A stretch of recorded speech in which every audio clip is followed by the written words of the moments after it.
Welcome to the Career Buzz podcast by CDI College, providing the training you need for the career you want. At CDI College, our programs are designed to place students directly into the workforce, but we know that the transition can be scary at times. In this podcast, we explore what it's like to be on the ground in the careers you choose. We talk to professionals, alumni, and experts in the field. They share real stories of adaptation and innovation in a constantly changing environment. No matter what profession you choose, there is something for you at CDI College. I'm Jennifer Lee, and welcome to the Career Buzz podcast. I am excited to be here again as your host. Today, we are taking a look at the world of nursing, specifically the LPN program at CDI. And of course, Nursing Week is coming up, where we celebrate the incredible work of nurses and the education that helps them prepare for success in this career. We are excited to bring you today Sudeshna. She's practical nursing and healthcare coordinator, as well as instructor at CDI College, and she works on the Surrey campus. So I'm very excited to have her and hear about her journey into the field of nursing, and then eventually how it led her to be an instructor for many years here at CDI College. So let's get started. Welcome, Sudeshna. How are you? Hello, Jennifer. How are you this morning or this I'm good. afternoon? How are you? Sorry. Or it's okay. It's Friday. We're all, It's Friday. we all start somewhere. So, how did you even get into nursing? And not only that, how did you end up getting to being an instructor? So my journey here in Canada started when I arrived in Canada in 1994 as a student. So I pursued nursing as my career in the schools here. First, I started with healthcare attendant, and then I worked as a HCA for 9 years. Then I went to do my nursing. So once I finished with nursing, I was working in a long-term care facility where CDI students used to come and do their clinicals. Because the instructor saw that I was so very supportive towards the students, teaching them, mentoring them. He recommended me to the college, and I had an interview with the director then, and she hired me in a few days. And my journey started with CDI 14 years back.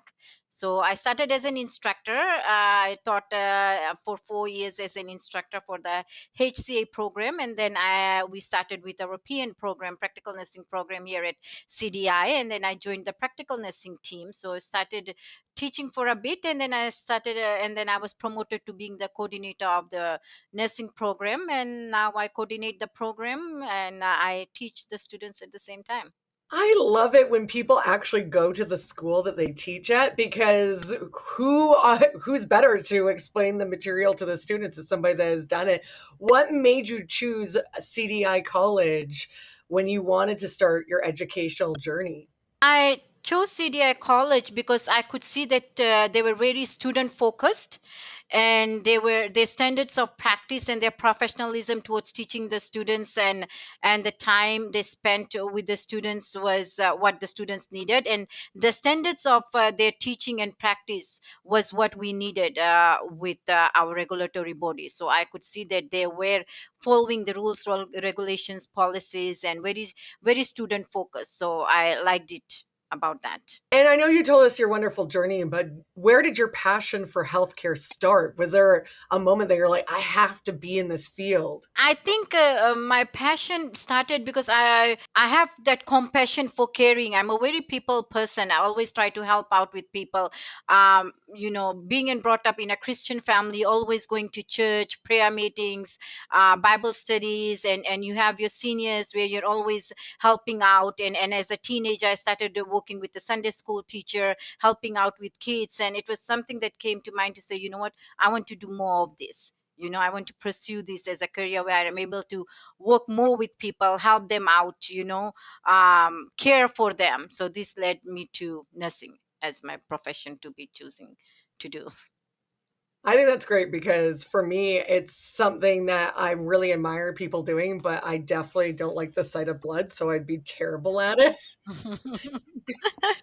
And I know there are so many different aspects. Can you explain to me what an LPN is? Because I know it's a little bit different than being a nurse out there as well. And I think sometimes we get them confused between LPN and registered nurse. So the difference between the licensed practical nurses and the registered nurses, one of the biggest difference is LPNs take care of stable patients only, stable patients of residents, patients or clients, and RNs can be assigned to unstable patients. For example, if the status of a patient changes from stable to critical, that assignment goes to an RN. The scope of practice is where the LPNs are able to administer medications, bedside nursing care, feeding, all those things. But according to BCCNM, there is a scope of practice for LPNs and RNs. So that kind of is a guideline for all of us to kind of focus on, for employers and employees both, to say what an LPN can do and not do, and what are restrictions for us, and what an RN can do. So we just follow the guidelines through BCCNM for that. Perfect. And for your students that you've had, because you've been teaching for many years, do a lot of them go on after to other institutions after doing LPN work for a while and then maybe become a registered nurse? Would you say it's a good way to kind of get your foot in the door in nursing? Yes, very much. I would actually highly recommend that. I have seen a lot of students that have actually done prereqs for nurse for their RN program. They come and take LPN because they've been waiting to get into the school for RNs, and they've been waiting for a few years and they didn't get a seat. So they come back and they say, okay, let me do LPN for 18 months. So they finish with their LPN program. They start working as LPNs, and then they go into bridge into their RN programs, which makes it easier for them at that point in time. I've heard quite a lot of feedback for students that do the practical nursing program. They start working as LPNs, and then they have gone to do their RNs. Is they say we understand the concept and the content better. We become more comfortable. We have made some money, paid off our student loans, and saved some for the RN school. So it has been a easier journey for them when they bridge into the RN program. That's great. You can never go wrong with getting extra education either. It just helps you out so much. And with LPNs, like obviously you work at hospitals, but they also can work in like care homes. Is there any other place that LPNs work that we wouldn't traditionally think of? Yes, now LPNs are working in the community. They are community nurses, public health nurses. They work in pharmacies. They work in doctors' clinics now. So there's a lot of areas of work for LPNs. They're travel nurses. They also work in cruise ships. So there are lots of areas where LPNs get a job. So again, we're always shortage of nurses, and now it's not that nurses don't go looking for the jobs coming looking for the nurses now. It's that kind of a world we live in now. It's great because that's why I always tell people when they go into any field is that it's not just the jobs that you think of. Like, obviously, a lot of people think when you nurse, you work at a hospital or a care home, but there's other opportunities out there too. And I never even thought about cruise ships because I went on one before the pandemic and they had a doctor on there and he was on one of the activities that they took us off the boat and he had to like just, be there just in case anything was to happen. And I was like, what a cool job. You get to be traveling, you get some sun, you get to be there if people need you. So I didn't realize too that, there's a lot of travel opportunities for nursing. What do you think is a misconception about an LPN sometimes? Because I feel like every job has some misconceptions to it. I think the misconception for LPNs is that they are there to just do bedside nursing care, or they don't have the education to be, because sometimes they're compared with RNs, right? So there's, oh, you're just an LPN. We are not just an LPN. We are LPNs. We are nurses, and our scope of practice is just increasing, all the time. And we have so much that we can give to the community. We are safe and competent nurses, and we kind of take care of so many patients. LPNs are now leaders. They are also director of cares. They are nurse supervisors. They sit in a role of a lot of leadership roles too these days. And there are so many specialty courses that LPNs go and do, and they do very well. So I think the misconception should not be there when it comes to LPNs, so what they can do and what they cannot do. I think our scope of practice is where we are able to do a lot of scope of skills that is under our regulatory body. And another thing, they would think, oh, LPNs are just assistant to RNs. We are not assistant to RNs. We work as a team with the I RNs. love that because I think a lot of times, like you said, people don't think they're nurses and they are nurses. And like you said, they're part of a team. That being said, too, through the education that you get at CDI College, the courses too are pretty heavy courses too. Like they're not easy necessarily. There's probably a lot of math and other things involved as well. And so, can you explain to us some of the courses that you would be taking if you were going to register to become an LPN through CDI? The prerequisites that an individual needs to have in order to first start with the program would be, they need to have their English 12, they need to have their biology 12, they need to have their math 11, and anatomy and physiology. So those are the four courses that are required to take the LPN program. And once they are in the practical nursing program, then we have pharmacology, which is consisting of medications and calculations. We have integrated nursing practice that kind of teaches you the theory and the lab component of the skills. We have professional communication, teaches you about therapeutic and non-therapeutic communication with the nursing profession. We have professional practice that teaches you about your standards of practice according to BCCNM for nurses. And then we have variations in health that teaches you about the pathophysiology and etiology of diseases. Prevention and health promotion is another one that you we teach them to see how you use health promotion to prevent diseases and conditions. Yeah. So those are some of the, yes, yeah, those are, there are about 6 courses, but those courses go every semester.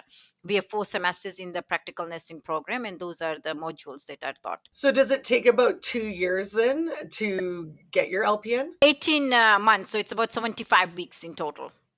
Once you start with the practical nursing portion of the program, it takes about 75 weeks, 18 months in total. Yeah.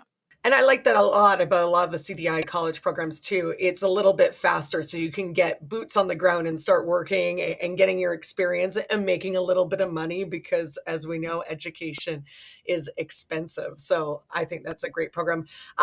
Can LPNs do any of them after doing a few years in the field? Do they ever go for further education to be pharmacists? They can choose whatever they want to after, because once they've started practicing nursing, if they want to kind of go a different route, because being a pharmacist is also a team of the healthcare team, a member of the healthcare team. So yes, they do have the choice to, they do have some knowledge of medication, the pharmacological knowledge of nursing medication that they get in the nursing program. But again, if they want to be pharmacists, then they have their all their they can choose to do that and go to further education for that.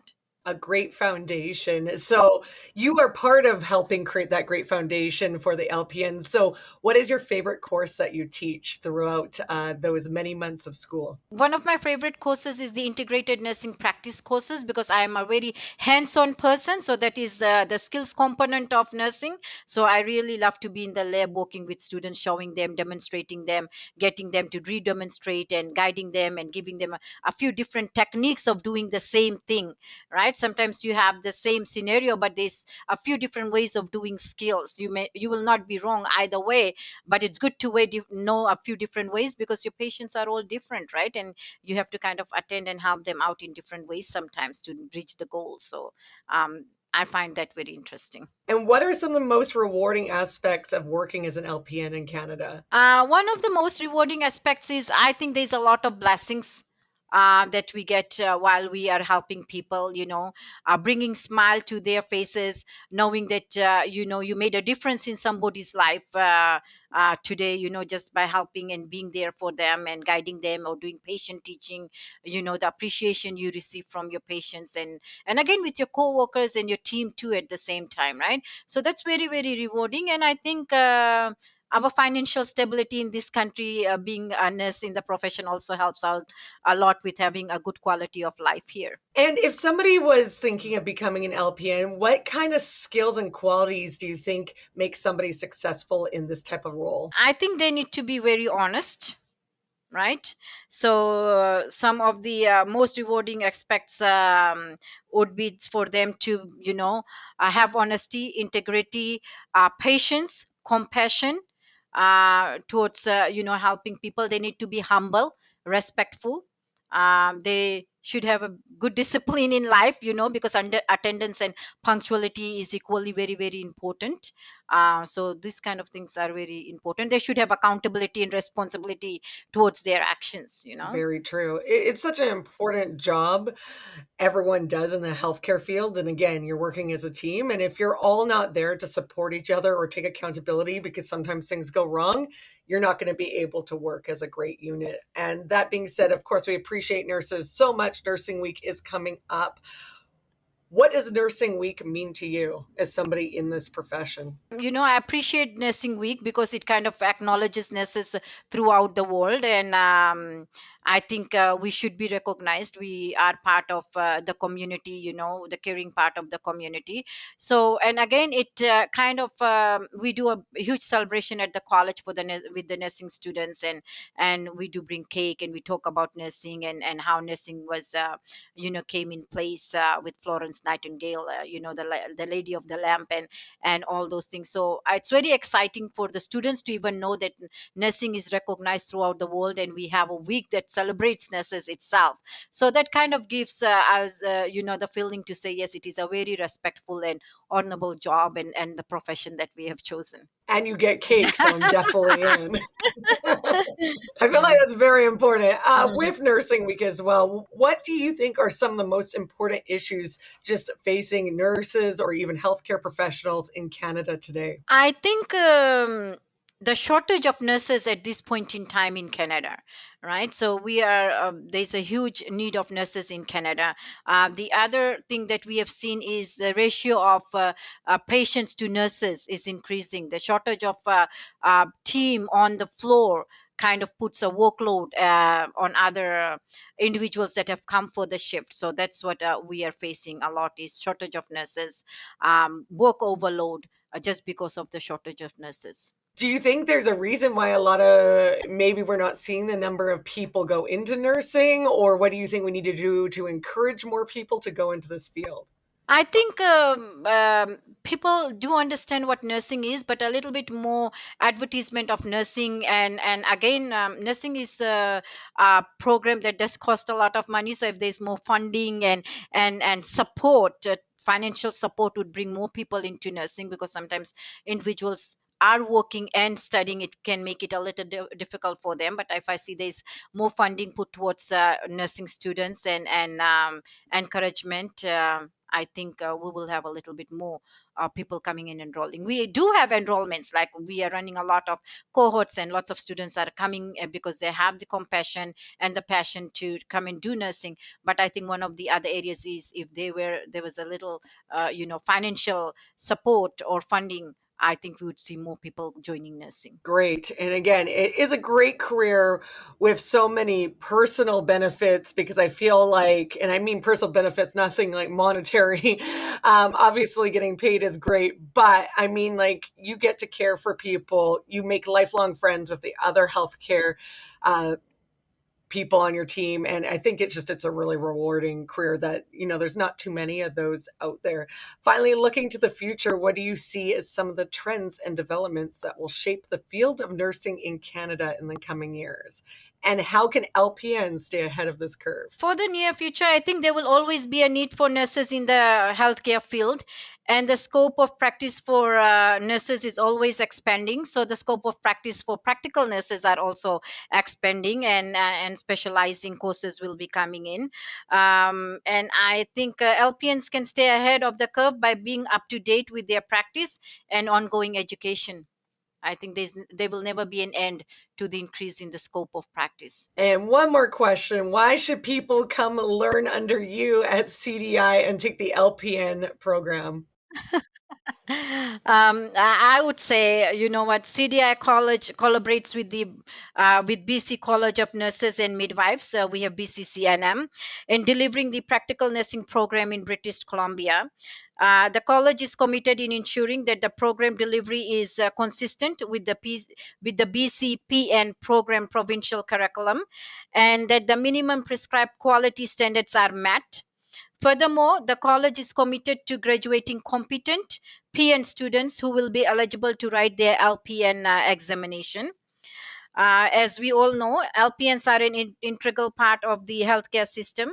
Their educational preparation is also based on the set of standards, fundamental values, beliefs, core competencies, and ethical principles. So we are consistently keeping and reflecting on all of these aspects as we teach our students here at CDI College Surrey campus. And again, I think we have smaller class sizes, so we are very student focused. We help our students, be successful in the career path that they have chosen. Thank you so much. It's really been a pleasure to have you on today on the Career Buzz podcast. I've learned a lot more about just nurses in general, so thank you. You're welcome. And if you would like to do the LPN program at CDI College, all you have to do is go to their website for more information, cdicollege.ca. And that's it for another episode of the Career Buzz podcast. Thank you for joining us for another episode of the Career Buzz podcast, brought to you by CDI College, the training you need for the career you want. Make sure to continue the conversation by following us on our social media pages. Also, subscribe to our YouTube channel so you don't miss any episodes. And for more information about CDI College, check out our website, cdicollege.ca. Talk to you next time.